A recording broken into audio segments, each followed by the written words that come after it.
اللهم صل على محمد وآل محمد.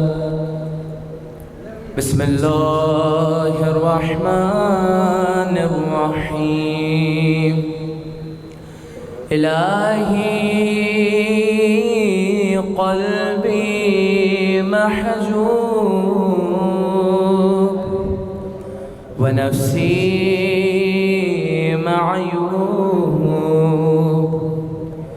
وعقلي مغلوب وهواي غالب وطاعتي قليل ومعصيتي كثير ولساني مقر بالذنوب فكيف حيلتي يا ستار العيوب ويا علام الغيوب ويا كاشف الكروب اغفر ذنوبي كلها بحرمة محمد وآل محمد. يا غفار يا غفار يا غفار يا غفار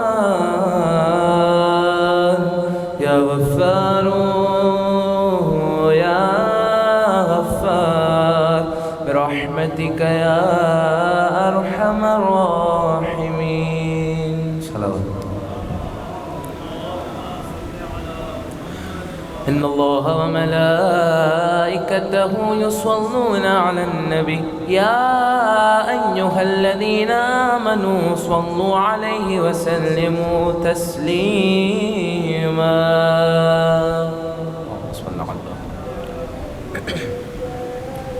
بسم الله الرحمن الرحيم.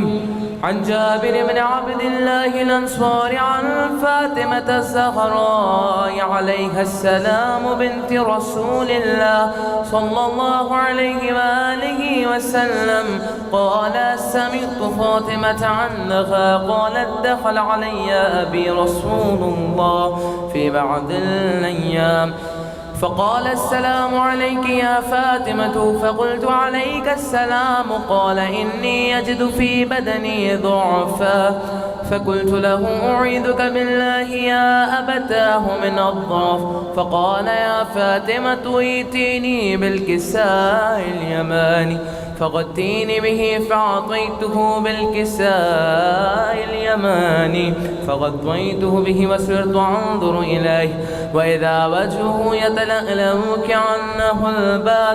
كأنه البدر في ليلة تمامه وكماله.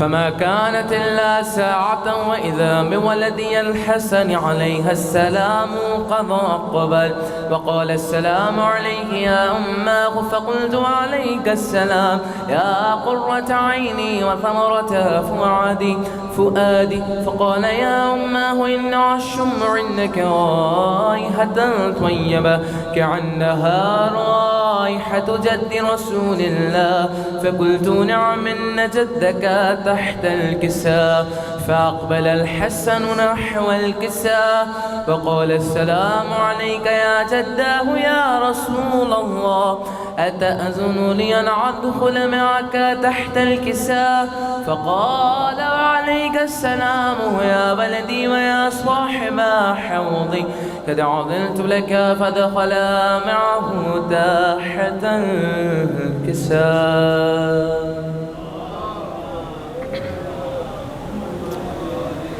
فما كانت إلا ساعة وإذا بولدي الحسين عليها السلام قد أقبل وقال السلام عليك يا أمه فقلت وعليك السلام يا ولدي ويا قرة عيني وثمرة فؤادي. فقال لي يا أماه إني أشم عندك رائحة طيبة كأنها رائحة جدي رسول الله. فقلت نعم إن جدك وأخوك تحت الكساء. فدنا الحسين نحو الكساء وقال السلام عليك يا جده والسلام عليك يا من اختاره الله، أتأذن لي أن أدخل معكما تحت الكساء؟ فقال وعليك السلام يا ولدي ويا شافع أمتي، قد عضلت لك. فدخلا معهما تحت الكساء.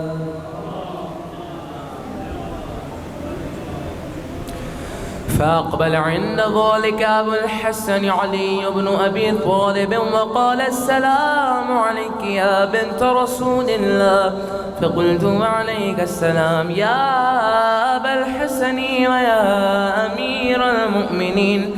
فقال يا فاطمة إن أشم عندك رائحة طيبة كأنها رائحة وخيم بن عم رسول الله. فقلت نعم ها هو مع ولديك تحت الكساء. فأقبل علي نحو الكساء وقال السلام عليك يا رسول الله، أتأذن لي أن أكون معكم تحت الكساء؟ قال له وعليك السلام يا أخي ويا وسي وخليفتي وصاحبني واي، قد عضلت لك. فدخل علي تحت الكساء.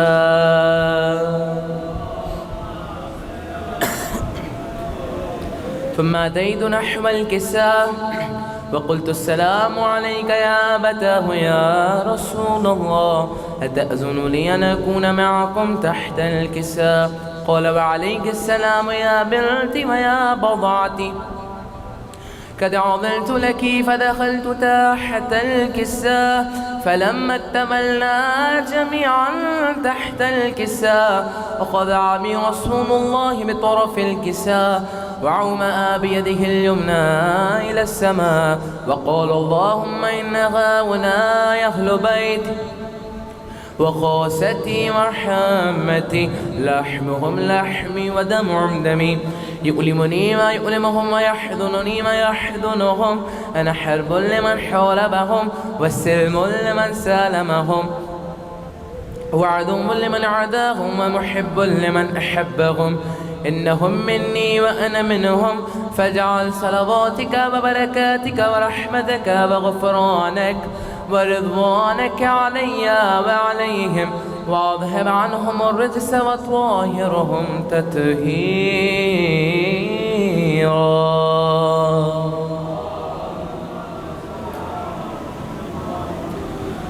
فقال الله عز وجل يا ملائكتي ويا سكان السماوات إني ما خلقت سماء مبنعة ولا أرضا مدحية ولا قمرا منيرا ولا شمسا مضيا ولا فلكا يدور ولا بحرا يجري ولا فلكا يسري إلا في محبة هؤلاء الخمسة الذين هم تحت الكساء.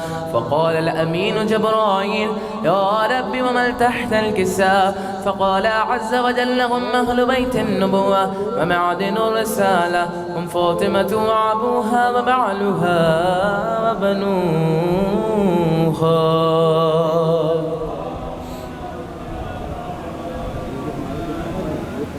فقال جبرائيل يا رب يتأذن لي أن أهبط إلى العرض لأكون معهم سادسا؟ فقال الله نعم قد عملت لك. فهبت الأمين جبرائيل وقال السلام عليك يا رسول الله، العلي الأعلى يقرأك السلام ويخصك بالتحية والإكرام.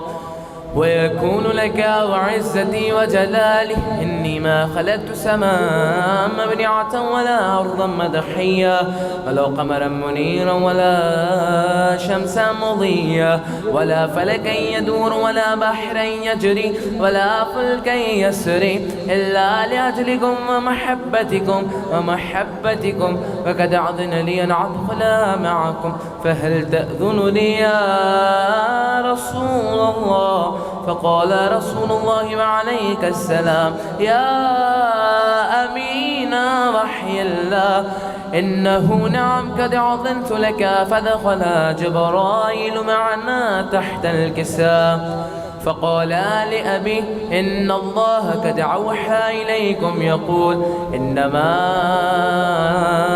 يريد الله أن يذهب عنكم الرجس أهل البيت ويطهركم تطهيرا.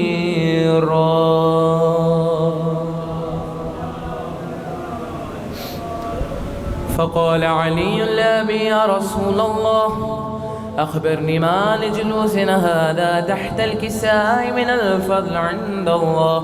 فقال النبي والذي بعثني بالحق نبيا واستفاني بالرسالة النجية ما ذكر خبرنا هذا في محفل من محافل أهل الأرض وفيه جمع من شيعتنا ومحبينا إلا فنزلت عليهم الرحمة وحفت بهم الملائكة واستغفرت لهم إلى أن يتفرقوا. فقال علي إذن والله فذنا وفاذ شيعتنا ورب الكعبة. فقال أبي رسول الله صلى الله عليه وآله يا علي والذي بعثني بالحق نبيا واستفاني بالرسالة النجية ما ذكر خبرنا هذا في محفل من محافل أهل الأرض وفيه جمع من شيعتنا ومحبينا وفيهم مهموم إلا وفرج الله همه ولا مغموما إلا فكشف الله غمه ولا طالب حاجة إلا وقضى الله حاجته. فقال علي عليه السلام إذن والله فذنا وسعدنا وكذلك شيعتنا فاذوا وسعدوا في الدنيا والآخرة ورب الكعبة.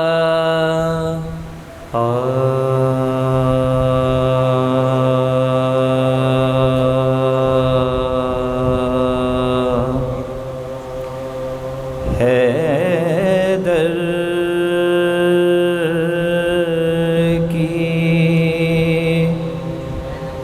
فضیلت کا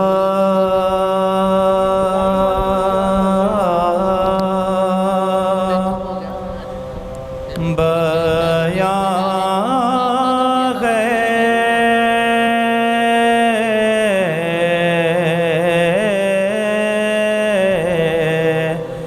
اب تک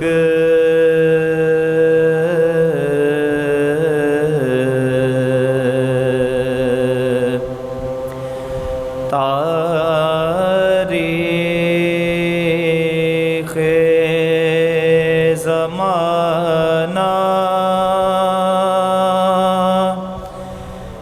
نگراں ہے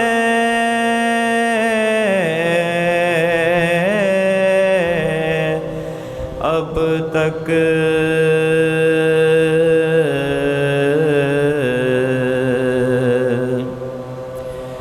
جس در سے گئیں بنت اسد کعبے میں جس در سے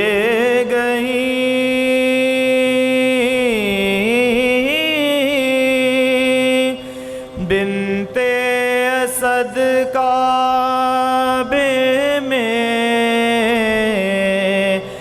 دیوار میں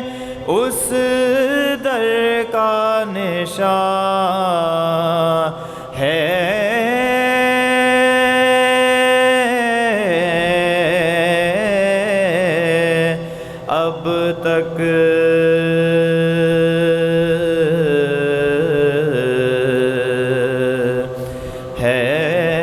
حیدر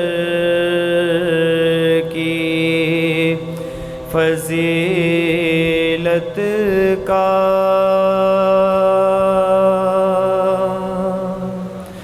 درود پڑھ دیجئے محمد و آل محمد.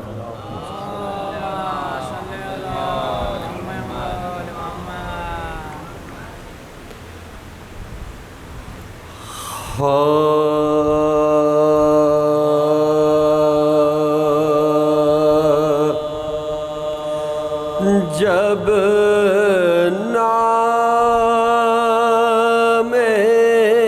علی منہ سے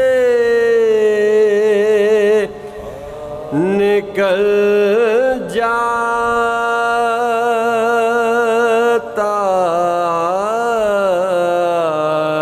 ہے، جب نام علی منہ سے نکل جاتا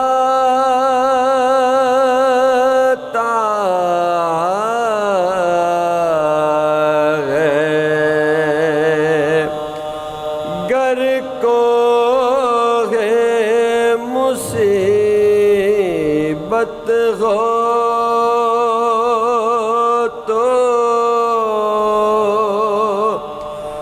ٹل جاتا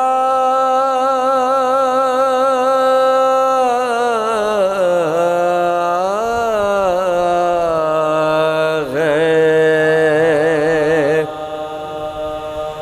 گر کو ہے مصیبت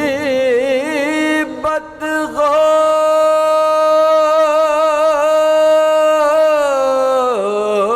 تو ٹل جاتا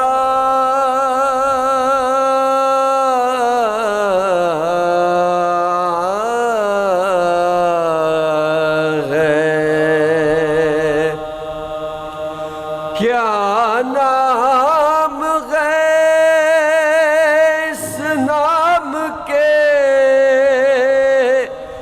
صدقے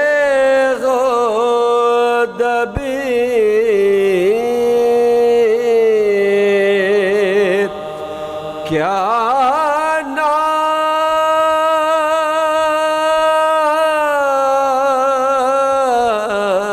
نام ہے اس نام کے صدقے غودبیر، گرتا ہوا انسان سنبھل جاتا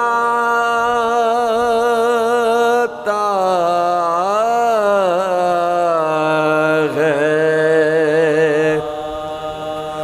کیا نام ہے اس نام کے صدقے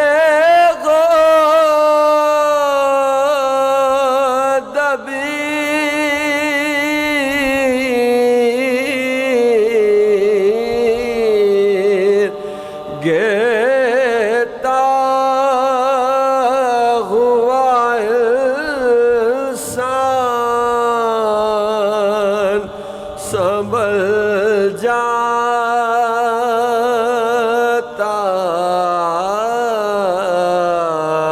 ہے، جب نام علی منہ سے. درود پڑھیں محمد و آل محمد.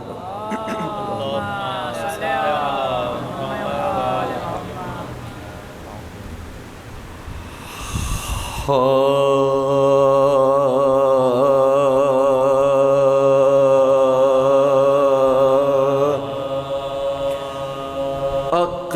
اقربا کٹ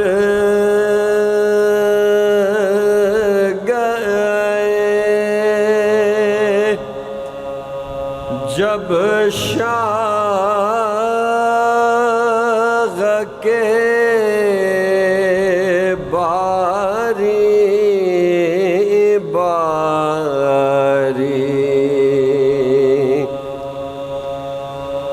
اقربا کٹ گئے جب شاغ کے باری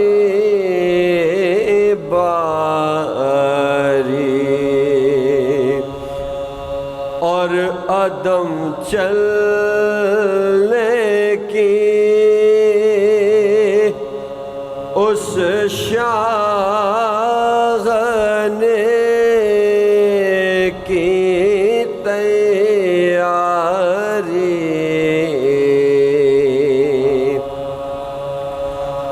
اور عدم چلنے کی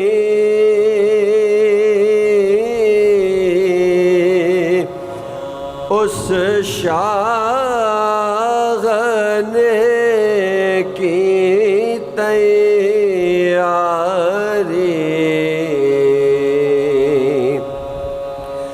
خیمے کا پردہ اٹھا زین العباد ایک باری دیکھ مقتل کی طرف کرنے لگے یوں زاری خلد کے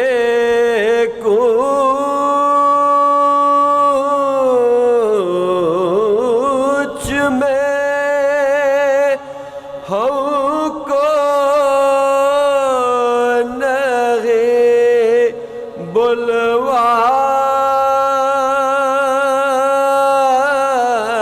بلواتے ہو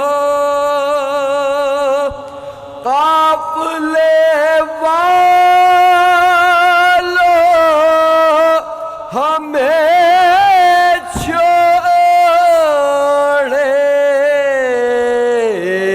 چلے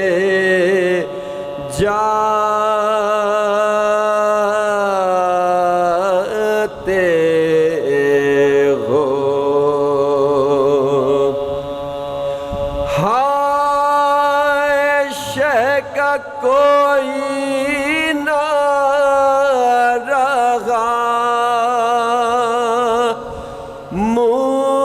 مول سویا ور باقی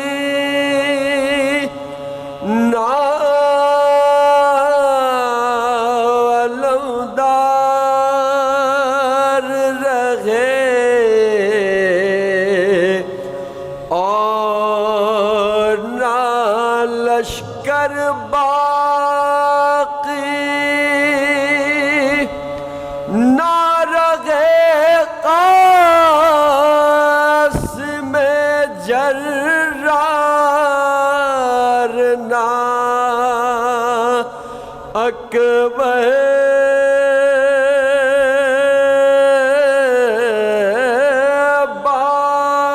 باقی ہے فقط صبت نبی کا سر انور باقی ہم تو باقی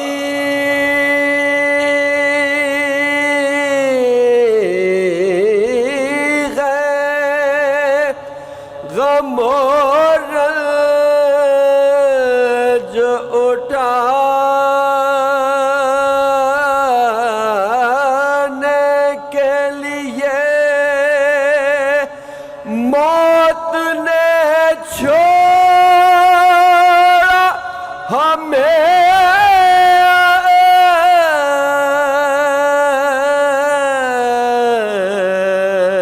عشق بہانے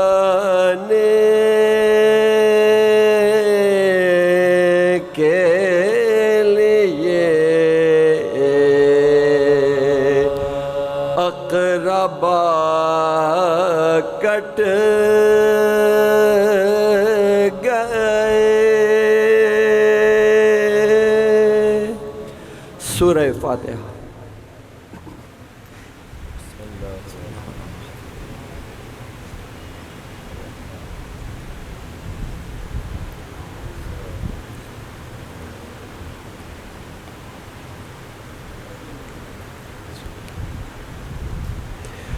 مزید ایک سورہ فاتحہ کی التماس ہے حاضرین اور بانیان مجلس کے تمام مرحومین اور بالخصوص شہدائے ملت کے لیے.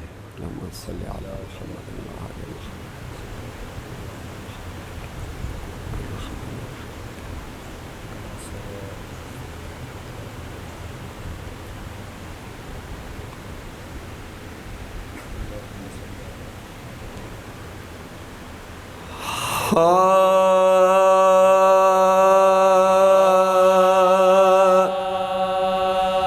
جب غرم قلعہ شیریں کے برابر آئے،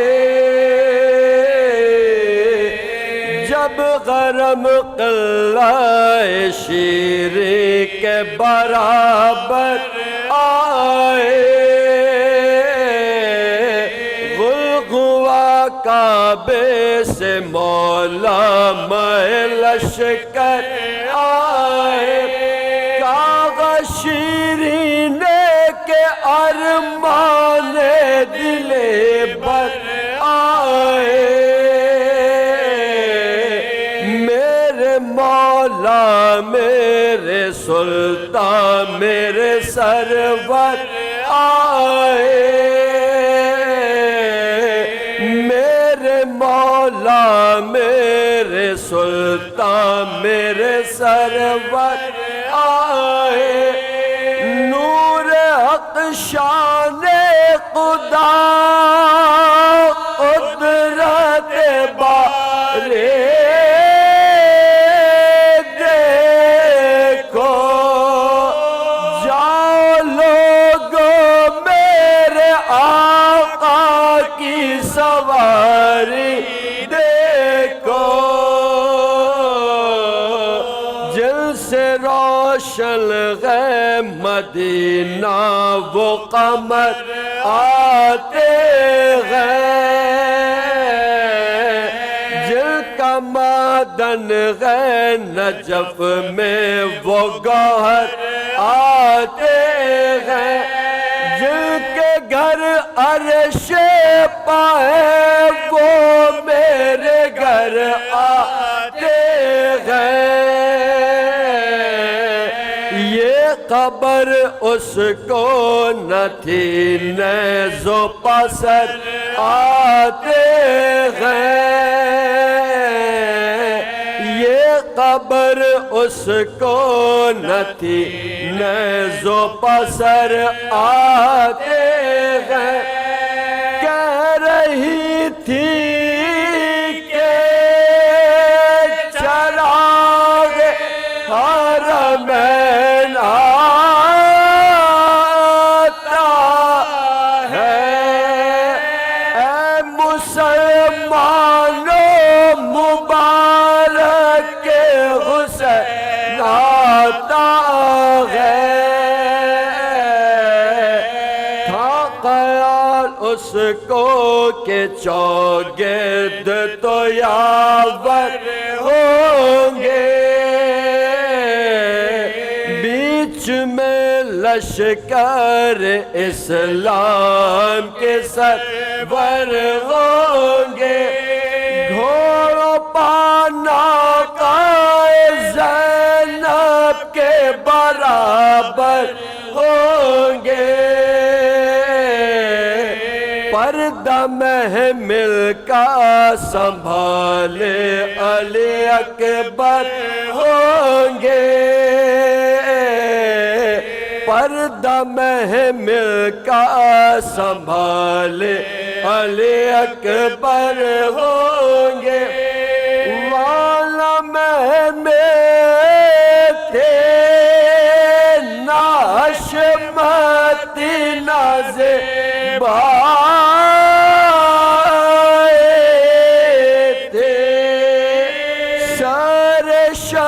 شبیر کے ہمراہ بغیر آئے تھے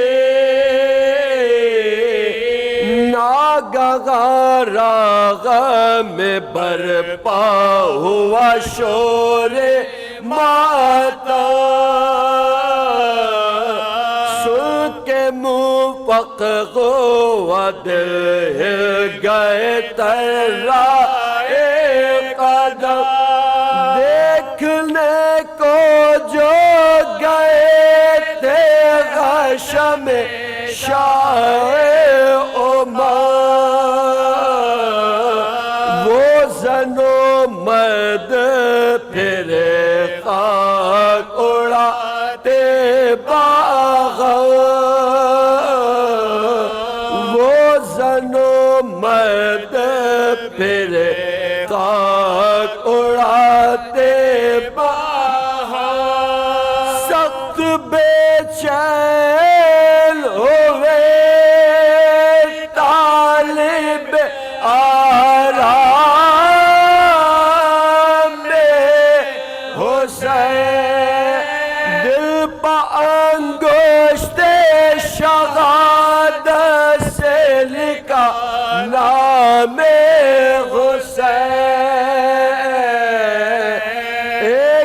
عورت نے یہ باہر سے ندا دی ناگہاں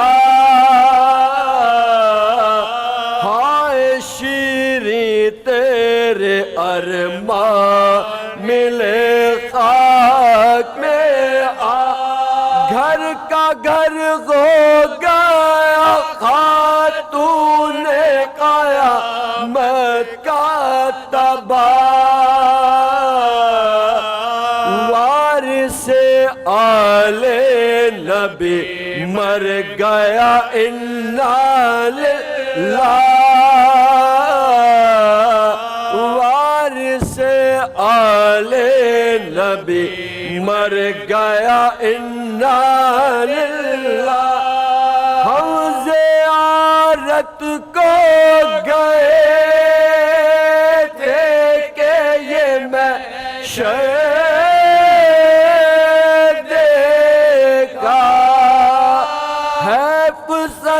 غیب کے زینب کو کھلے سر دیکھا جب حرم قلعہ شیری کے برابر آئے ہے جس قدر عقیدے کا رزق جس کے پاس ہے جس قدر بھی عقیدے کا رزق جس کے پاس اسے حسین بھی اتنا دکھائی دیتا ہے اسے حسین بھی اتنا دکھائی دیتا ہے خلاف غیبت مہدی کے بولنے والے خلاف غیبت مہدی کے بولنے والے مجھے بتا تجھے اللہ دکھائی دیتا ہے مجھے بتا تجھے اللہ دکھائی دیتا ہے۔ رسول سجدے میں ہیں اور پشت پہ شبیر، رسول سجدے میں ہیں اور پشت پہ شبیر، سخی کا سجدوں پہ قبضہ دکھائی دیتا ہے، سخی کا سجدوں پہ قبضہ دکھائی دیتا ہے۔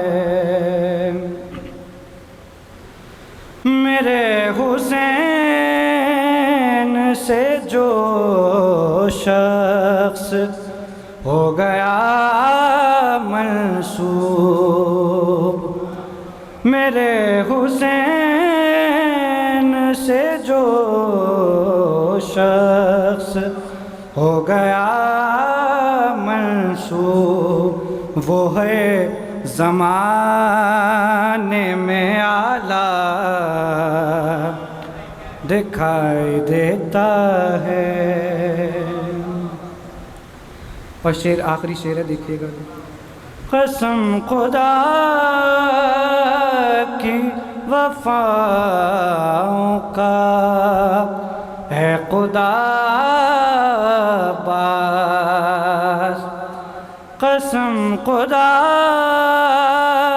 کی وفاؤں کا ہے خدا باز، اتر کے پانی میں پیاسا دکھائی دیتا ہے، جہاں جہاں حسین کا سجدہ دکھائی دیتا ہے۔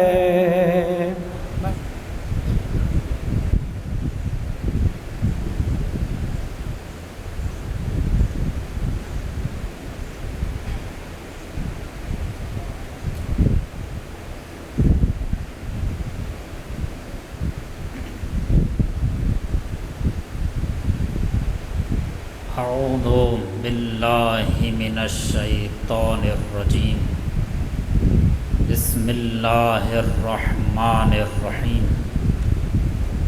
الحمد للہ رب العالمین، بارئ الخلائق اجمعین، باعث الانبیاء والمرسلین، والصلاة والسلام والتحیۃ والاکرام علی سیدنا و مولانا ابی القاسم محمد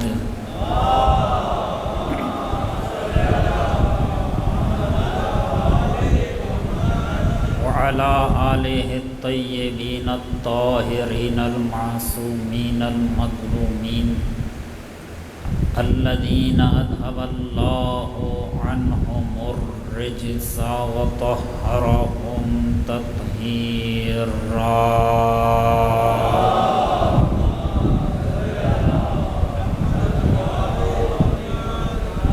ولا سیما بقیت اللہ ارواحنا لتراب مقدمہ الفدا، واللعنة الأبدية على أعدائهم أجمعين، أما بعد فقد قال الله الكريم في الذكر الحكيم، ونريد أن نمن على الذين استضعفوا في الأرض ونجعلهم أئمة ونجعلهم الوارثين۔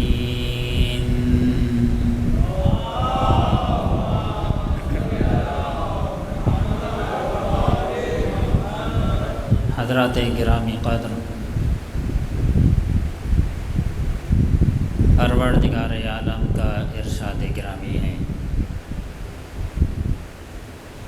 کہ ہم نے ارادہ کر لیا ہے وہ لوگ جو زمین پر کمزور کر دیے گئے ہیں ان پر احسان کریں،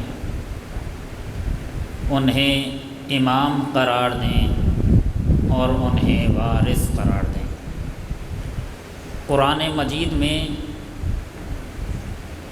وقت کے امام کی مناسبت سے کچھ آیتیں ہیں کہ جن کا بہت گہرا رابطہ ہے وقت کے امام کے ساتھ۔ ان میں سے ایک آیت یہی ہے کہ جو آپ کے سامنے تلاوت کر رہا ہوں۔ آپ کے سامنے مسلسل یہ عرض کیا جا رہا ہے کہ مہدویت وہ موضوع ہے کہ جو آج کے زمانے کی ضرورت ہے، اور ہمیں چاہیے کہ اس موضوع پہ بہت زیادہ پڑھیں، اور آپ سب کی ذمہ داری ہے کہ اس موضوع پر بہت زیادہ سنیں اور بہت زیادہ اس کے بارے میں مطالعہ کریں۔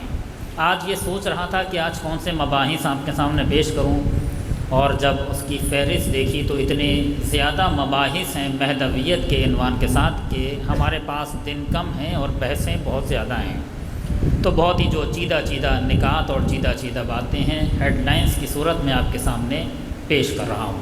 پروردگار عالم نے توفیق دی اور ہمیں ایک دن اور اضافی مل گیا کہ کل بھی آپ کے سامنے حاضر ہو جاؤں۔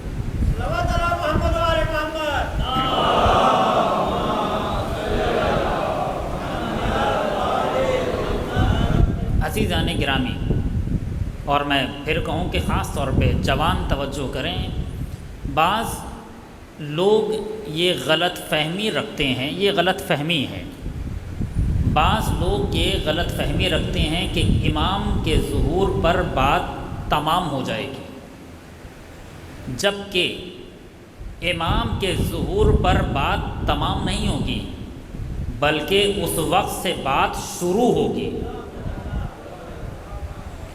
ابھی جو ہم گزار رہے ہیں یہ زندگی تھوڑی ہے، یہ تو ایک حیوانیت ہے۔ امام کے ظہور کے بعد زندگی شروع ہوگی، پھر پتہ چلے گا کہ زندگی کہتے کسے ہیں۔ وہ جو جنت جس کے بارے میں ہم نے قیامت میں سنا تھا، وہ جنت دنیا میں نظر آئے گی۔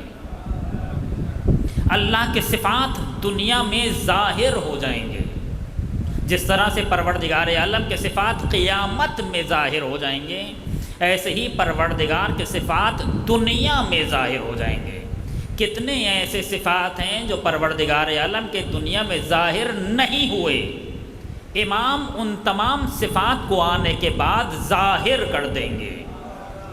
ابھی ہم ظاہر دیکھ رہے ہیں، امام دنیا میں باطن دکھا دیں گے۔ اور آپ کے سامنے مسلسل عرض کر رہا ہوں، کل بھی عرض کر رہا تھا کہ امام مہدی اور امام حسین علیہم السلام میں ایک خاص گہرا رابطہ ہے۔ کل بھی ایک بات عرض کی تھی، ابھی ایک اور بات تائید کے طور پہ عرض کر دوں۔ جس طرح سے امام حسین علیہ السلام نے شب عاشورہ ظاہری دنیا میں باطن دکھا دیا تھا، اور پہلے عرصے میں عرض کیا تھا میں نے آپ کے سامنے کہ امام نے ظاہری دنیا میں اپنے خاص اصحاب کو باطن دکھا دیا تھا کہ دیکھو تمہارا مقام یہ ہے، تمہارا مقام یہ ہے، تمہارا مقام یہ ہے۔ اور ظاہراً اگر میں غلطی نہ کروں تو پہلے عشرے میں عرض کیا تھا کہ جناب بریر ہنس رہے تھے، شب عاشورہ مسکرا رہے تھے۔ کسی نے کہا کہ بریر ہم نے آپ کو زندگی بھر مسکراتے نہیں دیکھا، کل روز قربانی ہے اور آپ مسکرا رہے ہیں۔ چونکہ جناب بریر زندگی بھر نہیں مسکرائے، کم بولتے تھے، کم ہنستے تھے، مسکراتے نہیں تھے۔ کسی نے کہا کہ بریر ساری زندگی تو آپ خاموش رہے، آج آپ مسکرا رہے ہیں، جبکہ آپ کو معلوم ہے کہ کل روز قربانی ہے، یہ مسکرانے کی رات نہیں ہے۔ بریر نے فرمایا اسی لیے تو مسکرا رہا ہوں کہ کل روز قربانی ہے، چونکہ امام نے اسی دنیا میں میرا مقام دکھا دیا ہے۔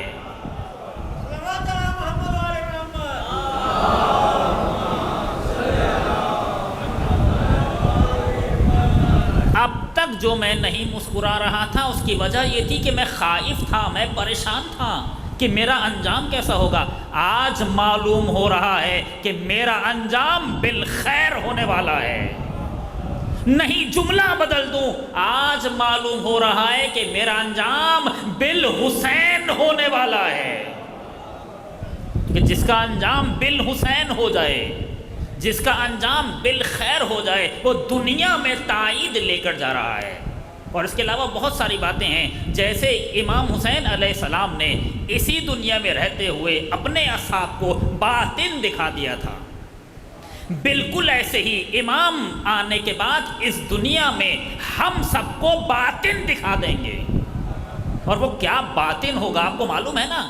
اس دنیا میں ایک ملک ہے، میں بس بہت ہی مختصر انداز میں پیش کر رہا ہوں، آگے بڑھنا چاہتا ہوں۔ اس دنیا میں ایک ملک ہے اور ایک ملکوت ہے، ایک ظاہر ہے اور ایک ظاہر کی حقیقت ہے جسے ہم باطن کہتے ہیں۔ جیسا کہ امام علیہ السلام کی ایک مناجات ہے، الہی ارین الاشیاء کما ہیا، پروردگار مجھے چیزوں کو ایسا دکھا دے جیسی وہ ہیں، یعنی جن چیزوں کو ہم جیسا دیکھ رہے ہیں وہ ویسی ہیں نہیں، ان کے پیچھے پوری ایک حقیقت ہے جو پروردگار عالم نے ہمارے آنکھوں سے اوجھل رکھی ہوئی ہے۔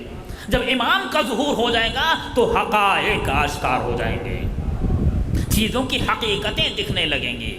اب یہاں پر بعض نوجوان یہ پوچھتے ہیں کہ غیبت کی حقیقت کیا ہے، کیوں ہے یہ غیبت، کس لیے ہے یہ غیبت؟ اور اس کے لیے ایک مقدمہ پیش کروں۔ عام طور پر ایک اور غلطی یہ ہے کہ جوان یہ سمجھتے ہیں کہ غیبت کے زمانے میں امام فارغ ہیں، نعوذ باللہ، امام غائب ضرور ہیں مگر فارغ نہیں ہیں، بالکل ایسے ہی جیسے اپنے حضور میں ذمہ داریاں انجام دے رہے تھے، بالکل ایسے ہی امام آج بھی اپنی ذمہ داریاں انجام دے رہے ہیں۔ اور ذمہ داریاں انجام دینے کے لیے ظاہر ہونا ضروری نہیں ہے۔ امام کی اصل ذمہ داری ہے ہدایت، وَجَعَلْنَاهُمْ أَئِمَّةً يَهْدُونَ بِأَمْرِنَا۔ پروردگار عالم نے جب امامت کو پہچنوایا ہے تو امامت کی پہلی ذمہ داری یہی بتائی ہے کہ ہم نے انہیں امام بنایا ہے، وہ ہدایت کرتے ہیں۔ امام غائب ضرور ہیں مگر ہدایت ویسے ہی کر رہے ہیں جیسے اپنے حضور میں کر رہے تھے۔ ہدایت کے لیے ظاہر ہونا ضروری نہیں ہے۔ آگے بڑھ جائیے، امام کیوں غائب ہیں اس پر تھوڑی سی توجہ چاہوں گا، باتیں بہت زیادہ اشکار ہو جائیں گی۔ امام غائب کیوں ہیں؟ آپ کو معلوم ہے ہر چیز کی ایک علت ہوتی ہے اور کچھ حکمتیں ہوتی ہیں۔ خاص توجہ، مثال سے بات سمجھ میں آ جائے گی۔ ہر چیز کا کوئی ایک سبب ہوتا ہے، کوئی ایک علت ہوتی ہے، علت ایک ہوگی بس، علت ایک سے زیادہ نہیں ہو سکتے، ہاں حکمتیں بہت زیادہ ہو سکتی ہیں۔ مثال دوں گا بات واضح ہو۔ سورج کی علت کیا ہے یا سورج کیوں نکل رہا ہے؟ آپ کہیں گے تاکہ روشنی ہو جائے۔ سورج نکلنے کی وجہ بس ایک ہے، کیا؟ روشنی ہو جائے، مگر جب سورج نکلے گا تو کپڑے بھی سوکھ جائیں گے،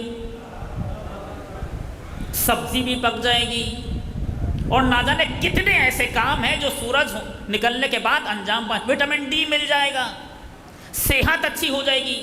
سورج نکلنے کی وجہ بس ایک ہی ہے، حکمتیں بہت ساری ہیں۔ ایسے ہی غیبت کی علت ایک ہے، حکمتیں بہت ساری ہیں۔ عجیب بات یہ ہے، توجہ، عجیب بات یہ ہے، روایت میں منع کیا گیا کہ ہم غیبت کی علت نہیں بتائیں گے۔ توجہ چاہتا ہوں، ہم غیبت کی علت نہیں بتائیں گے۔ غیبت کی علت اس وقت پتہ چلے گی جب امام حاضر ہو جائیں گے، جب امام ظاہر ہو جائیں گے۔ مثال دیتا ہوں، جس طرح سے بات ابھی واضح ہو جائے گی کہ کیوں پروردگار عالم نے غیبت کی علت کو چھپایا ہے، حکمتیں بتائی ہیں۔ حکمتیں ابھی آپ کے سامنے عرض کرتا ہوں، چند ایک حکمتیں، زیادہ وقت نہیں ہے۔ جیسا کہ پروردگار عالم نے سب کا سنا ہوا واقعہ ہے، بس ایک اشارہ کرنا چاہتا ہوں۔ پروردگار عالم نے جناب موسیٰ سے فرمایا کہ میرے بندے خضر سے جا کر کچھ سیکھو، اور قرآن مجید کی آیت کے مطابق جناب موسیٰ علیہ السلام جناب خضر کے پاس آئے، مجمع البحرین جو قرآن مجید کا لفظ ہے۔ میں آیتیں نہیں پڑھ رہا چونکہ وقت کم ہے، مجلس کسی وجہ سے دیر سے شروع ہوئی ہے، وقت پر تمام ہوگی۔ فرمایا کہ مجمع البحرین پر جا کر میرے بندے خضر سے ملو۔ اب یہ مجمع البحرین یعنی دو دریا ملنے کی جگہ۔ اب یہ دو دریا ملنے کی جگہ کون سی ہیں؟ لوگوں نے اس پر بہت ساری تفاسیر لکھی ہیں کہ جب دو دریا مل رہے ہوں، فلاں دریا فلاں دریا فلاں دریا، لیکن ایک اور تفسیر ہے جو عرض کروں، جلدی سے عرض کروں اور آگے بڑھ جاؤں، کہ ایک دریا ظاہر کا ہے اور ایک دریا باطن کا ہے۔ چونکہ موسیٰ ظاہر کے نمائندے ہیں، خضر باطن کے نمائندے ہیں، جب دونوں ظاہر اور باطن مل جاتے ہیں تو مجمع البحرین بنتا ہے۔ جہاں ظاہر اور باطن کا ارتباط ہو جائے اسے مجمع البحرین کہتے ہیں۔ اور اس کے بعد آپ نے سنا ہوا واقعہ ہے کہ جناب خضر نے، عجیب بات ہے کہ قرآن مجید نے کہا فَوَجَدَ عَبْدًا مِّنْ عِبَادِنَا آتَيْنَاهُ رَحْمَةً مِّنْ عِنْدِنَا وَعَلَّمْنَاهُ مِن لَّدُنَّا عِلْمًا۔ ہم نے اس بندے کو اپنی رحمت سے نوازا تھا اور علم لدن دیا تھا۔ جناب موسیٰ نے جا کر کہا هل اتبعونی، کیا ایسا ہو سکتا ہے کہ میں آپ کا اتباع کروں، آپ مجھے اپنی شاگردی میں لے لیں؟ جناب خضر نے فوراً منع کر دیا، اواسی انکا لن تستطیع معی صبرا، آپ میرے ساتھ صبر نہیں کر سکتے۔ کم سے کم اتنا تو پتہ چلا کہ علم کے لیے صبر چاہیے ہوتا ہے، جب تک کسی کے پاس صبر نہ ہو اسے علم حاصل نہیں ہوگا۔ میں بس ایک جملہ کہنا چاہتا ہوں۔ اس کے بعد پھر جناب خضر نے اپنے کام شروع، جناب خضر نے جناب موسیٰ کو شاگردیں ملی، اپنے کام کرنا شروع کیے۔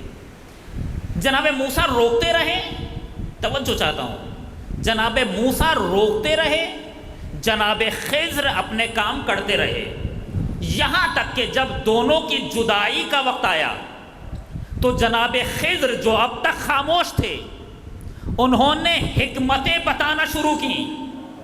فرمایا میرے کام کی، اس کام کی یہ حکمت تھی، اس کام کی یہ حکمت تھی، اس کام کی یہ حکمت تھی، اسی لیے بتایا گیا جیسا، توجہ چاہتا ہوں، جملہ کہنا چاہتا ہوں، جیسے خضر کے کاموں کی حکمت بعد میں آشکار ہوئی ہے، بالکل ایسے ہی غیبت کی حکمت بعد میں آشکار ہوگی۔ ہم تمہیں نہیں بتائیں گے مگر کچھ حکمتیں بتا رہے ہیں، علت پتہ نہیں چلے گی، حکمتیں بتا رہے ہیں۔ میں نے ایک مثال ایک دن پہلے آپ کے سامنے عرض کی، اس مثال کو دہرا رہا ہوں اور یہاں پر ایک بات عرض کر رہا ہوں، اس کے بعد ایک اور بات عرض کروں گا حکمت کے عنوان سے، کہ جناب یوسف علیہ السلام کو پروردگار عالم نے حکم دیا کہ اپنے آپ کو چھپائیں۔ برادران یوسف جناب یوسف کے پاس ہیں، جناب یوسف دیکھ رہے ہیں، جناب یوسف کو معلوم ہے یہ کون ہے، جناب یوسف کے بھائی دیکھ تو رہے ہیں مگر انہیں پہچان نہیں پا رہے۔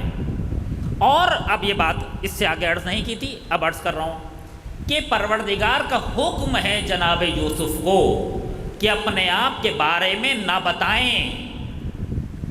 جناب یوسف کے بھائیوں کو نہیں معلوم کہ یوسف کی غیبت کیوں ہے۔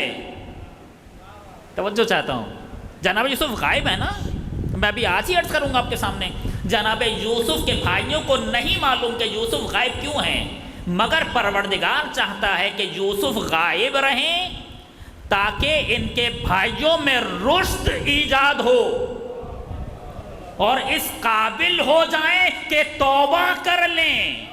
جو چاہتا ہوں توبہ کروانے کے لیے، جناب یوسف کے بھائیوں سے توبہ کروانے کے لیے پروردگار عالم نے جناب یوسف کو غائب رکھا تاکہ یہ اپنی غلطی پر پشیمان ہو جائیں اور توبہ کر لیں۔ جب توبہ کا زمینہ فراہم ہوا تو جناب یوسف نے اپنے آپ کو آشکار کیا۔ غیبت کا ایک فلسفہ یہی ہے کہ تم توبہ کر لو۔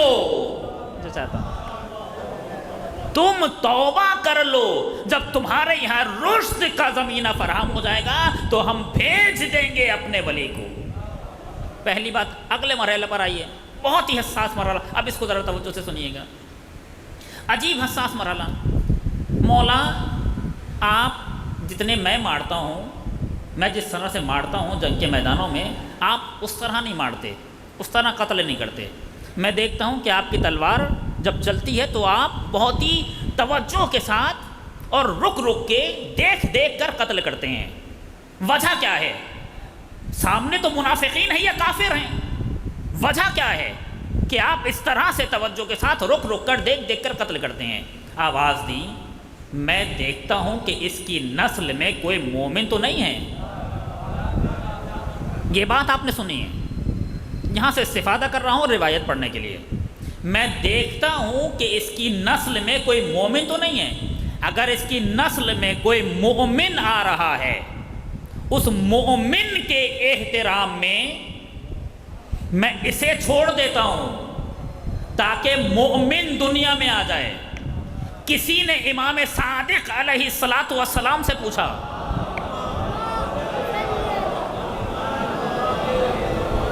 کہ مولا غائب کیوں ہیں؟ میں نے بتایا نا کہ کچھ حکمتیں بیان ہوئی ہیں، مولا غائب کیوں ہیں؟ تو امام نے آیت پڑھی، لو تزیلوا لعذبنا الذین کفروا، اگر یہ مومنین کفار سے جدا ہو جاتے، توجہ چاہتا ہوں، مومنین کافروں سے جدا ہو جاتے تو ہم کافروں پر اپنا عذاب نازل کر دیتے۔ ہم کافروں پر عذاب اس لیے نازل نہیں کر رہے کہ درمیان میں مومن موجود ہے، مومن کے احترام میں کافر پر سے عذاب ٹل جائے گا۔ کسی نے پوچھا، اسی شخص نے پوچھا کہ مولا آپ اس آیت کی تلاوت کیوں کر رہے ہیں؟ میں یہ پوچھنا چاہ رہا ہوں کہ امام غائب کیوں ہوں گے؟ تو آواز دی، تاکہ نسلوں میں جو مومن چھپے ہوئے ہیں،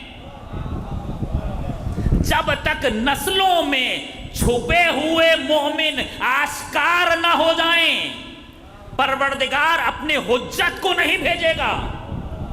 جب مومن، سارے مومنین جو اسلاف میں موجود ہیں، جو نسلوں میں موجود ہیں، جب تک ایک ایک مومن دنیا میں نہ آ جائے، پروردگار امام کا ظہور نہیں کرے گا تاکہ سارے مومنین دنیا میں آئیں اور اپنا وظیفہ معین کریں۔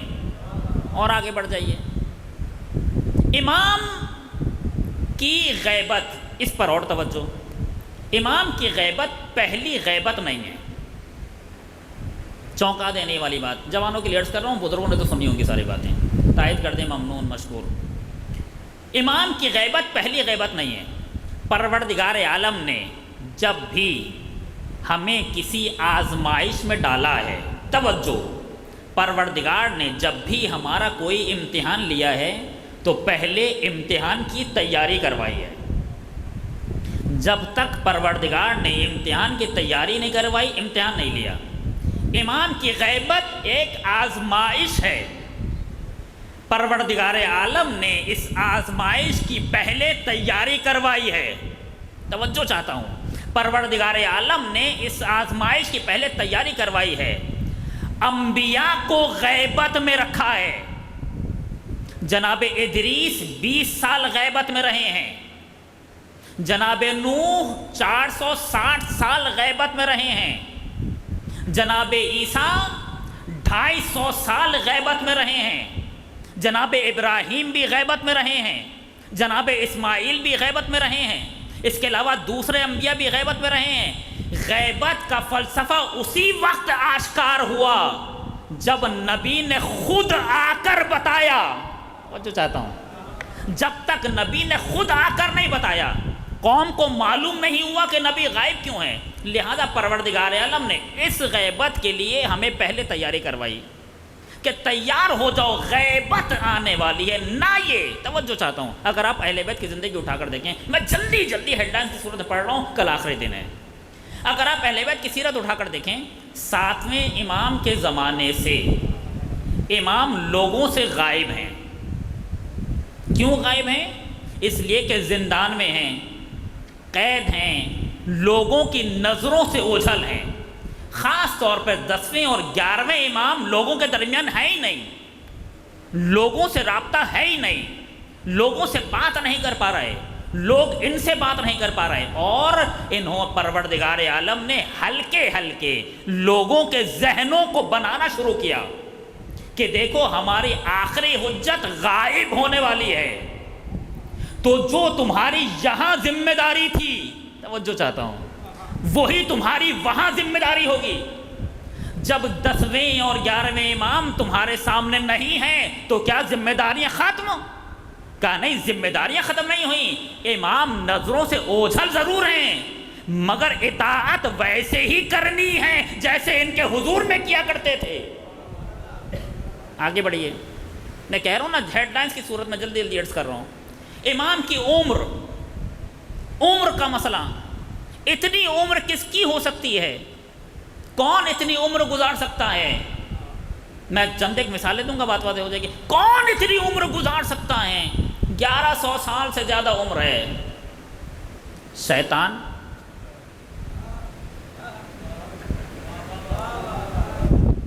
شیطان کب سے؟ شیطان تو اس وقت سے ہے جب سے دنیا بنی ہے. مر گیا؟ تنی شیطان تو زندہ ہے.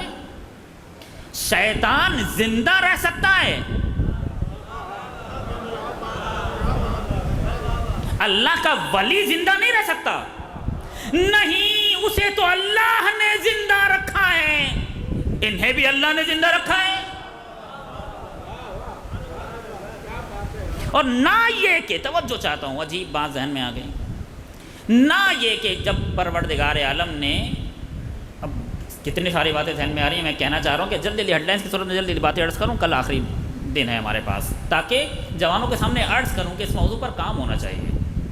کہہ رہے رب انذرنی الی یوم یبعثون. خدا کی اطاعت کا منکر اور خدا کی ربوبیت کا قائل کہتا ہے میں سجدہ نہیں کروں گا، مگر کہہ رہے رب،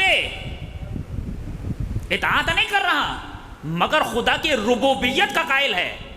بات نہیں مان رہا مگر معلوم ہے کہ اگر اس ہستی پر کوئی ہستی کار فرما ہے تو وہ بس پروردگار عالم ہے. کہہ رہے پروردگار مجھے قیامت تک کی مہلت دے دے. اب جملہ سنیے گا، اور یہ بات چونکہ میں آگے عرض نہیں کر پاؤں گا لہٰذا اب عرض کر رہا ہوں، روایت نہیں پڑھ پاؤں گا اب میں. کہہ رہے پروردگار مجھے قیامت تک کی مہلت دے دے، الی یوم یبعثون، قیامت تک کی مہلت دے دے. پروردگار عالم نے کہا کہ انا علیک لعنتی الی یوم یبعثون، قیامت تک تجھ پر لعنت تو ہے مگر قیامت تک تجھے مہلت نہیں ملے گی. توجہ چاہتا ہوں، قیامت تک تجھ پر لعنت تو ہے، قیامت تک تجھے مہلت نہیں ملے گی. آواز دی کہ میں تمہیں مہلت دوں گا الی یوم الوقت المعلوم. وہ کہہ رہا ہے کہ مجھے قیامت تک مہلت چاہیے.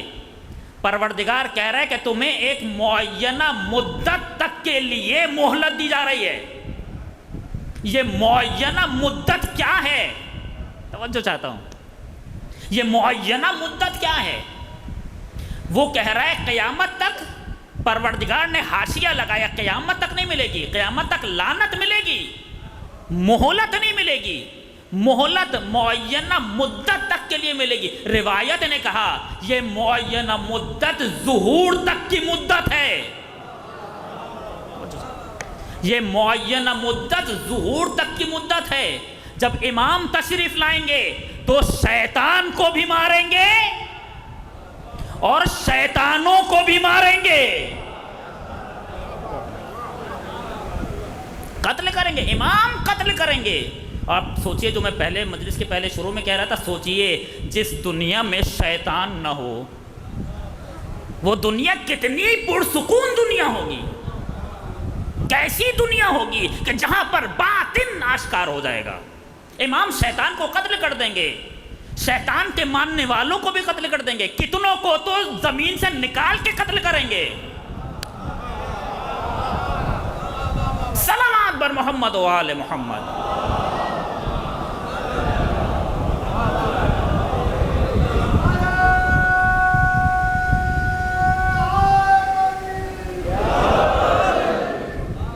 تو شیطان کو پروردگار عالم نے زندگی دے دی، اللہ نے زندگی دی ہے، انہیں بھی اللہ نے زندگی دی ہے.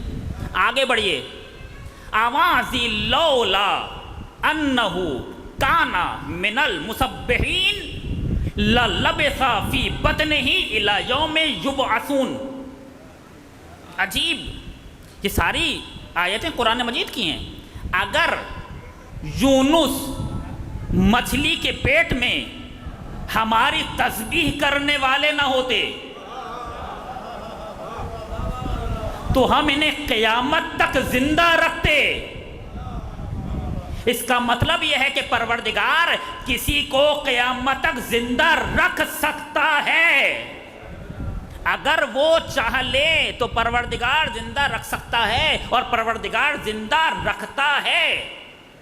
ایک اور بات عرض کروں، بس تقریباً وقت تمام ہو رہا ہے. ایک اور بات عرض کروں. آپ کسی کے بارے میں کسی سے بحث کرتے رہیں، آپ دلیلیں دیتے رہیں، یہ دلیل یہ دلیل یہ دلیل، وہ کہے آپ ایک دلیل دیں گے، وہ ایک اور دلیل دے دے گا. بہترین دلیل مثال ہوتی ہے. توجہ چاہتا ہوں، آپ دلیل دیں وہ نہیں مانے گا، آپ کہیں گے بھائی یہ دلیل ہے اور ایسا ہو چکا ہے. پہلے یہ دیکھا جاتا ہے کہ ایسا ہو بھی سکتا ہے یا نہیں، پھر دیکھیں گے ہو سکتا ہے تو ہوا بھی ہے یا نہیں. آپ اگلے ہی مرحلے پہ کہتے ہیں ایسا ہوا ہے. پروردگار نے، توجہ چاہتا ہوں، پروردگار نے دنیا میں لوگوں کو ہزارہ سال زندہ رکھ کر بتایا کہ میں ہزارہ سال زندہ رکھ سکتا ہوں. جیسے وہاں زندہ رکھ سکتا ہوں ایسے یہاں بھی زندہ رکھ سکتا ہوں. جناب نوح علیہ السلام 2500 سال زندہ رہے. اب چند ایک مثالیں سنیے. جناب نوح علیہ السلام 2500 سال زندہ رہے. کس نے زندہ رکھا؟ اللہ نے زندہ رکھا. کسے زندہ رکھا؟ اپنے ولی کو زندہ رکھا. کتنا؟ 2500 سال. جناب آدم کو 930 سال زندہ رکھا. جناب آدم کی زوجہ جناب حوا کو 931 سال زندہ رکھا. جناب خضر جن کا بھی ذکر کر رہا تھا انہیں زندہ رہتے ہوئے 9000 سال ہو گئے. جناب خضر کی ابھی عمر اگر آپ حساب لگائیں 9000 سال کی ہے. جناب آدم کی بیٹی 3000 سال زندہ رہی. جناب حکیم لقمان 4000 سال زندہ رہے.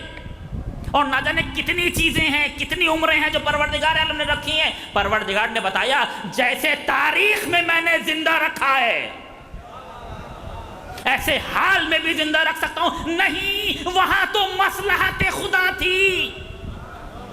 مصلحت تھی کہ نوح زندہ رہ جائیں تاکہ لوگوں کی ہدایت کرتے رہیں. یہاں بھی مصلحت خداوندی ہے تاکہ زندہ رہ جائیں اور لوگوں کی ہدایت کرتے رہیں.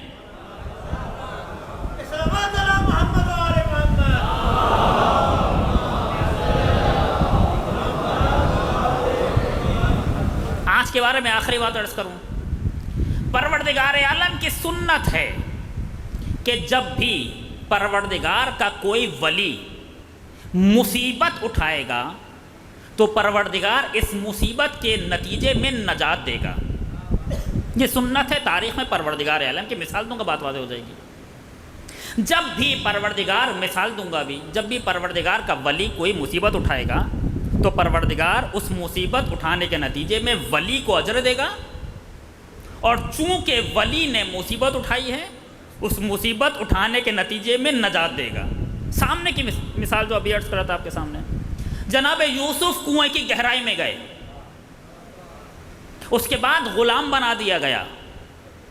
غلام بنانے کے بعد الزام لگا دیا گیا. الزام لگانے کے بعد قید میں چلے گئے. کتنی مشکلیں اٹھائیں، کتنی مصیبتیں اٹھائیں. نتیجہ کیا ہوا کہ ان مصیبتوں کے نتیجے میں سارے مصر کو نجات ملی. چونکہ خدا کی سنت ہے. جناب یوسف کے اجر میں اضافہ ہوا، ان کا مقام بڑھتا رہا، مگر نتیجے میں مصر والوں کو نجات ملی. اب میں اس سے پہلے کہ ایک اور جملہ کہوں، ایک جملہ کہہ دوں تاریخ سے. اب مجھے کہنے دیں، اگر یوسف مصیبت اٹھائیں تو مصر کو نجات ملتی ہے، فخر یوسف مصیبت اٹھائیں تو عالم کو نجات ملتی ہے. فخر یوسف نے جب مصیبت اٹھائی تو عالم کو نجات ملی. اور کیسی مصیبت اٹھائی، کیسی مصیبتیں اٹھائیں، عالم کو نجات ملی. ایک مصیبت غیبت ہے،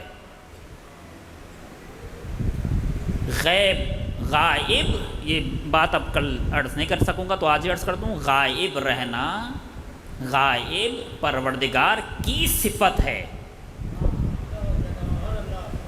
پروردگار عالم نے اس صفت کا مظہر امام زمانہ کو بنایا ہے.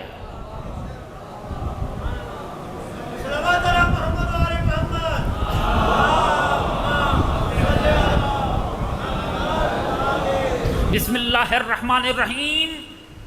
الف لام میم ذالک الکتاب لا ریب فیہ ھدی للمتقین الذین یؤمنون بالغیب.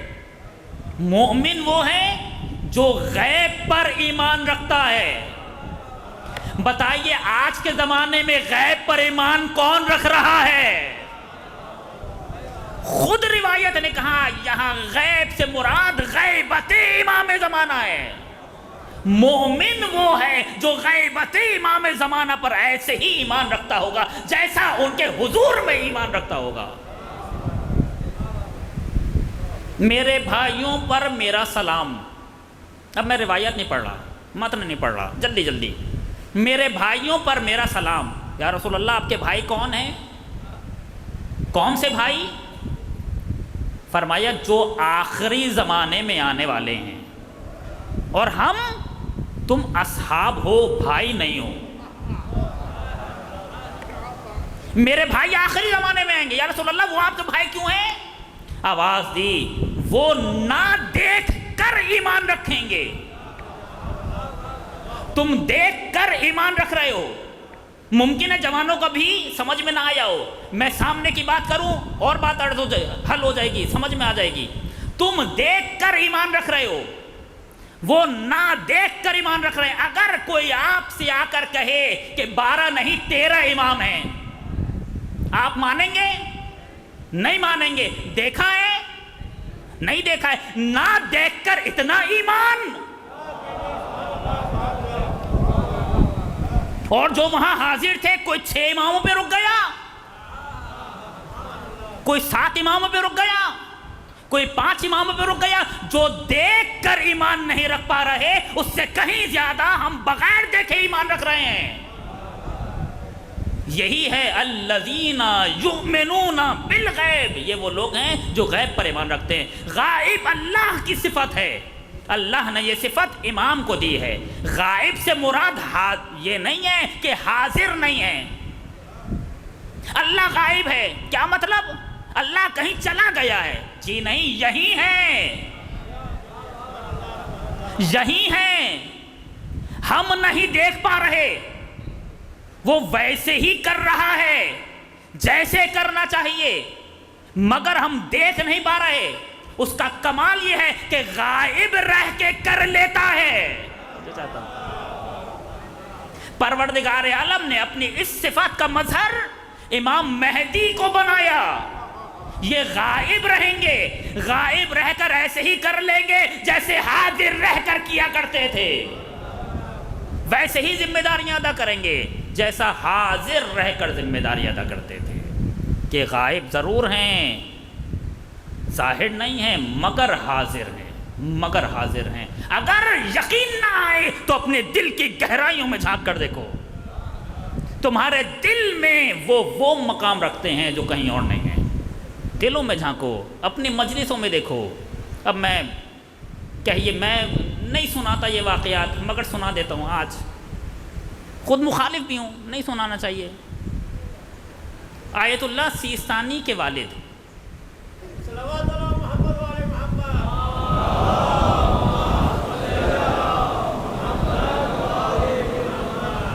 ایک بات اور اگر اجازت دیں یہ واقعہ سنانے سے پہلے، چونکہ میں واقعہ سناتا نہیں ہوں لہذا پہلے مقدمہ بناؤں.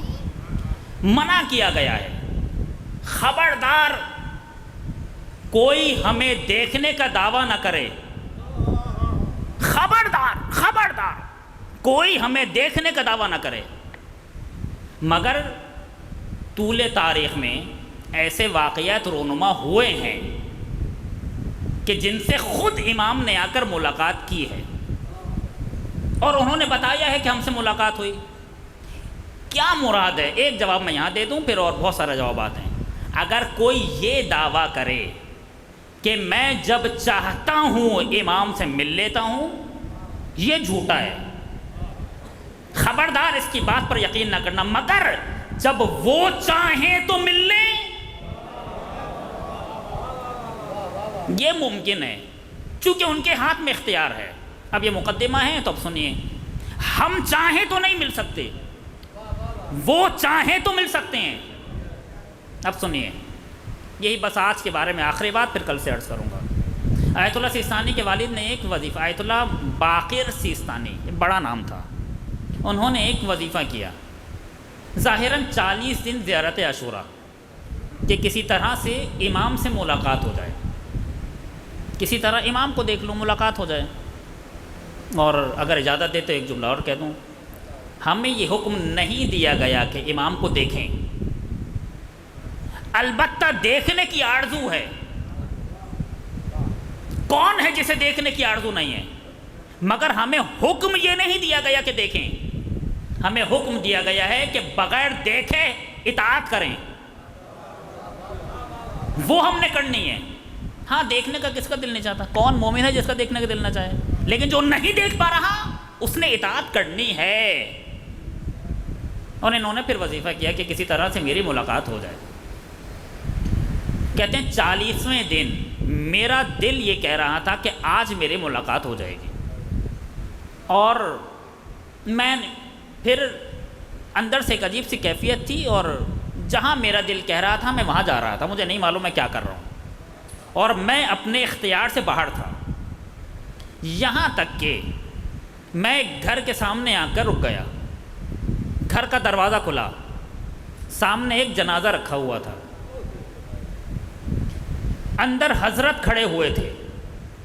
حضرت نے فرمایا محمد باقر سیستانی اس خاتون جیسے بن جاؤ، پھر تمہیں ہمارے پاس آنے کی ضرورت نہیں ہے، ہم خود تمہارے پاس آئیں گے. پھر امام نے بتایا کہ یہ وہ خاتون ہے، شاہ کے دور کی بات ہے، یہ وہ خاتون ہے جس نے 7 سال سے گھر سے باہر قدم اس لیے نہیں نکالا کہ شاہ کے لوگ میری چادر نہ چھین لیں. اس نے میری خاطر کیا تو میری ذمہ داری ہے کہ وقت مصیبت اس کے پاس حاضر ہو جاؤں. امام ہمارے درمیان ہیں، ہمیں امام کو اپنی زندگی میں محسوس کرنا چاہیے. ہم محسوس نہیں کر پا رہے.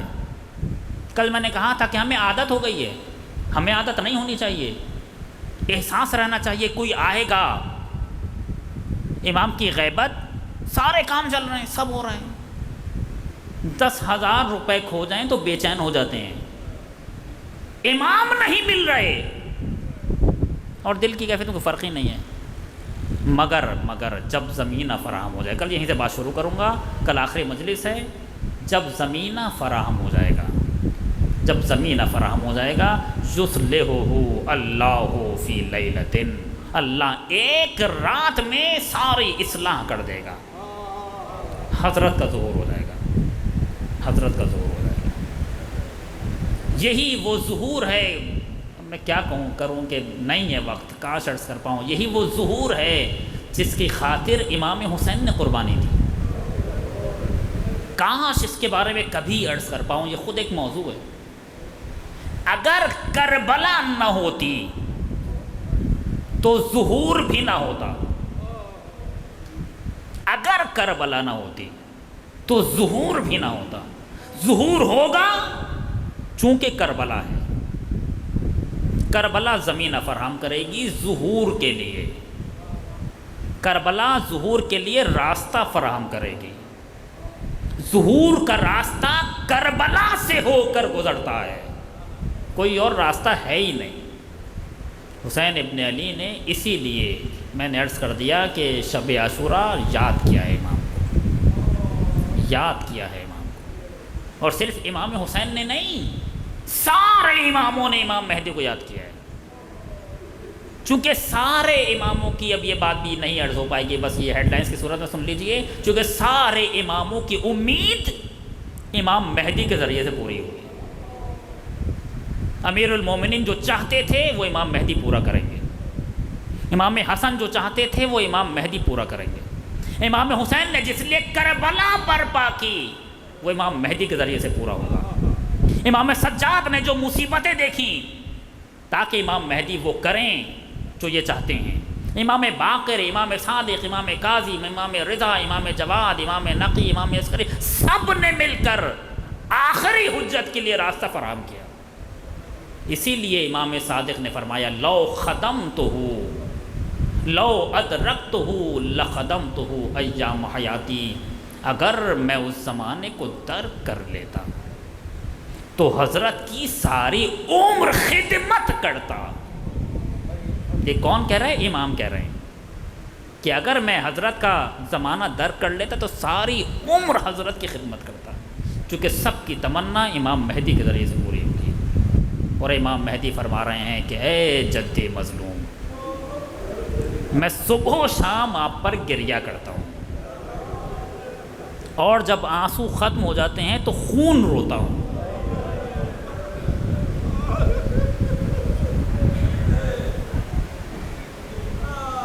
آنسو ختم ہو جاتا ہے تو خون روتا ہوں. ایک جملہ کہوں، میں آپ کے سامنے ذکر مصیبت پڑھتا ہوں، آپ روتے ہیں. میں صرف بیان کر رہا ہوں، آپ سن کے روتے ہیں. امام کو واقعہ کربلا دکھایا جاتا ہے، آپ سن کے برداشت نہیں کر پاتے، وہ دیکھ کے کیسے برداشت کریں؟ کیسے برداشت کریں وہ منظر کہ جب حسین یہ کہتے ہوئے زمین پہ گرے بسم اللہ و باللہ. آیت اللہ وحید خراسانی فرماتے ہیں کہ ایک عمل ہے، ہمارے اساتذہ بتاتے ہیں، آیت اللہ وحید خراسانی نے بھی عرض کیا، ایک عمل ہے، اگر کوئی وہ عمل کرے تو واقعہ کربلا دیکھ سکتا ہے سوائے 3 گھنٹوں کے، سوائے 3 گھنٹوں کے، کہ جب حسین زمین پر گرے، یہاں سے لے کر امام کی شہادت تک، یہ انسان نہیں دیکھ سکتا. مگر وقت کے امام کو یہ بھی دکھایا جاتا ہے، یہ بھی دکھایا جاتا ہے. دل کہتا ہے کہ ہر منزل دیکھنا آسان ہوگی، مگر وہ منزل بہت مشکل ہوگی کہ جب عمر ابن سعد نے کہا تھا زینب خیمے سے باہر نکلو ورنہ ہم خیموں کو آگ لگا دیں گے.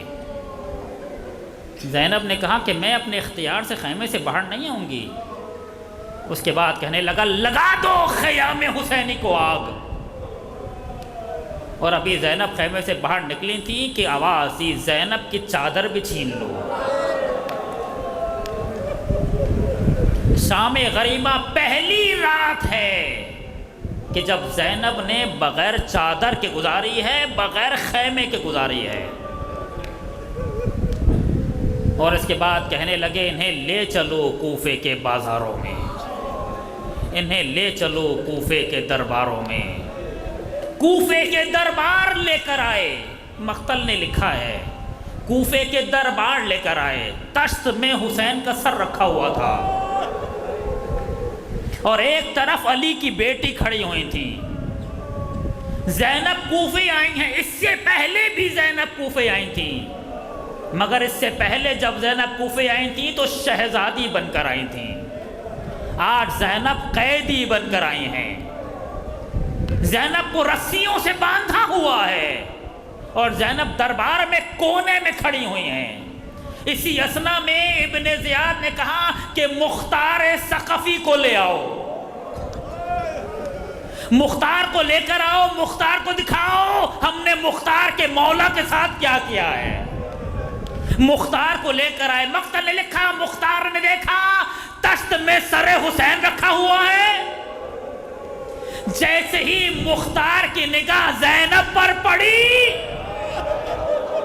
مختار غش کھا کر زمین پر گر گیا۔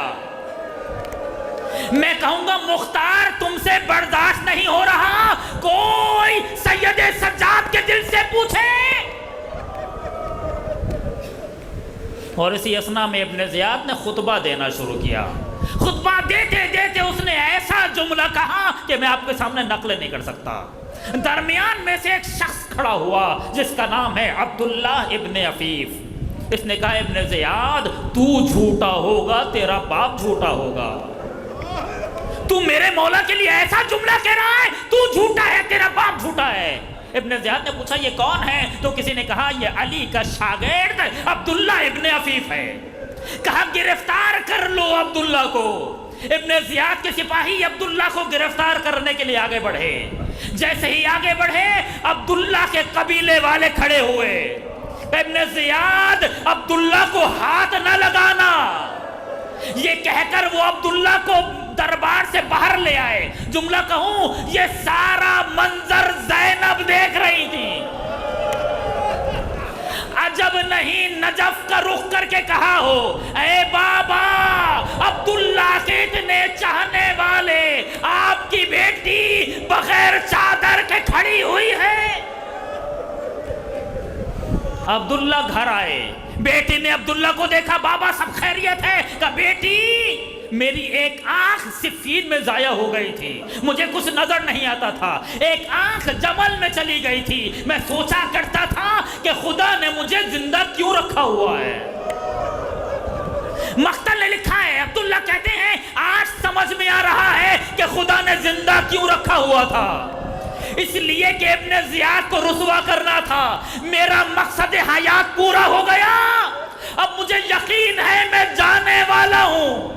بیٹی نے کہا بابا کاش میں تمہارا بیٹا ہوتی تو میں تمہاری مدد کر دیتی۔ عبداللہ نے کہا تو میرا بیٹا نہیں تو کیا ہوا، تو میری آنکھوں کی بصارت ہے، تو مجھے تلوار لا دے اور جہاں سے دشمن آئے بتا دینا۔ بیٹی نے باپ کو تلوار لا کر دی۔ اتنے میں ابن زیاد کے سپاہی آ گئے، بیٹی چلائی بابا دائیں طرف سے آ رہا ہے۔ عبداللہ نے حملہ کیا، بیٹی چلائی بابا بائیں طرف سے آ رہا ہے۔ عبداللہ نے حملہ کیا، بابا سیدھی طرف سے آ رہا ہے۔ عبداللہ نے حملہ کیا، کسی نے چیخ کر کہا یہ علی کا شاگرد ہے، اسے چاروں طرف سے گھیر لو، ایسے قابو میں نہیں آئے گا۔ بیٹی نے سن لیا، بابا سنا یہ کیا کہہ رہے ہیں؟ کہا میری بیٹی یہ کسی پر رحم نہیں کرتے، میری بیٹی میں قتل کر دیا جاؤں گا مگر مجھ پہ ایک احسان کر دو، میری بیٹی حجرے میں چلی جاؤ، اندر سے دروازہ بند کر لو۔ یہ بے رحم ہیں، کسی پہ رحم نہیں کھاتے۔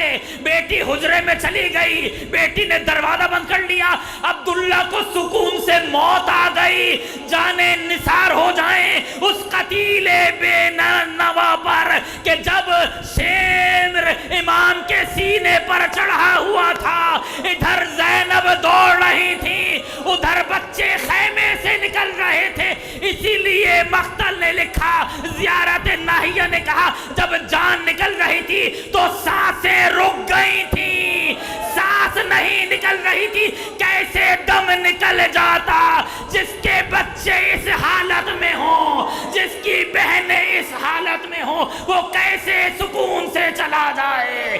واہ حسین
کروں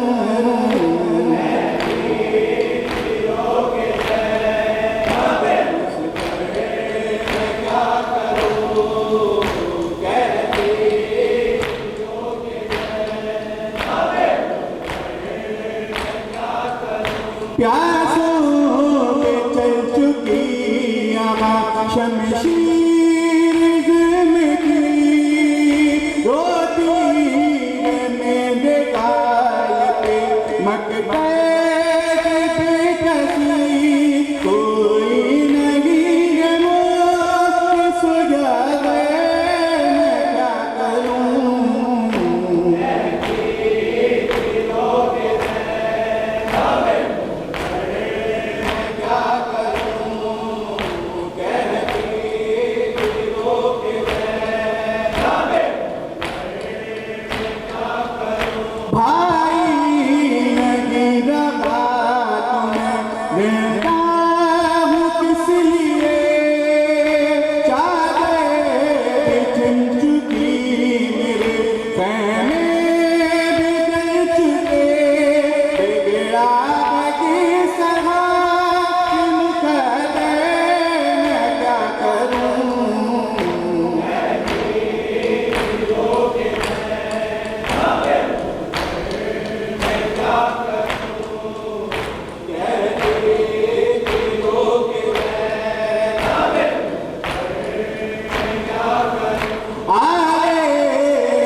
چینی گھس کمگار میں ہم ساکر دائیں خیموں کو جلا کر چینی گھس کمگار میں ہم ساکر دائیں خیموں کو جلا کر نام حرم کے مجمع میں ہم سب کھلے سے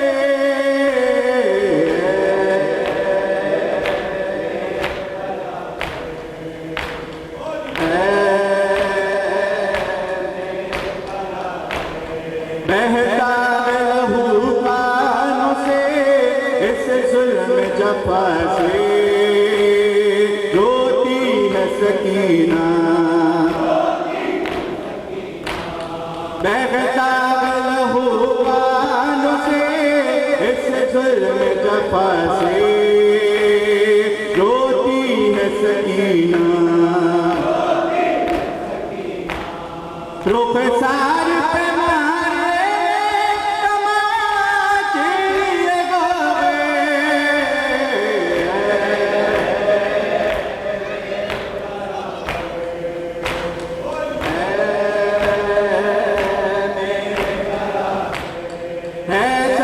مصیبت میں وقت مدد ہے درگاہ عدودا ہے ساتھ مصیبت میں وقت مدد ہے درگاہ عدودا ہے وقت مدد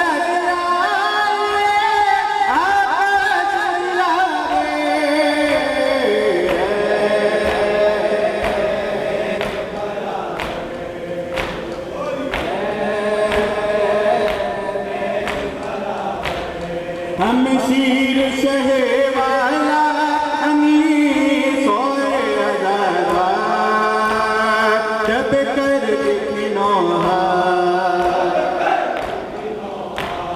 ہم شیر شہ والا امیر سوئے ازادہ جب کر دکھنوہا